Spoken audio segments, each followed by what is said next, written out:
ఏవండి, మనకి పెళ్ళై వారం రోజులు కూడా కాలేదు, అప్పుడే డ్యూటీకి వెళ్తున్నారా?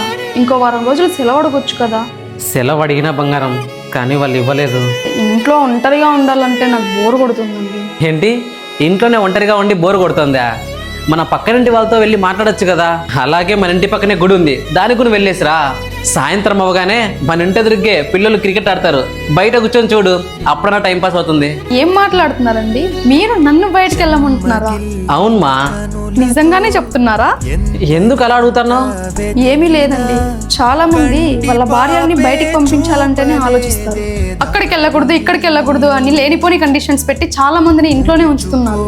మరికొందరు అయితే పక్కనింటి వాళ్ళతో కూడా మాట్లాడకూడదని చెప్తుంటారు. కానీ మీరు మాత్రం నన్ను ఇంత ఫ్రీగా ఉండమంటుంటే నాకు చాలా సంతోషంగా ఉంది. చుట్టూ ఉన్న వాళ్ళపై నమ్మకం లేని వాళ్ళు, తమ భార్యలపై అనుమానం ఉన్న వాళ్ళు మాత్రమే అలా చేస్తారు. కానీ నాకు ఆ భయం లేదు. నువ్వు వెళ్ళు.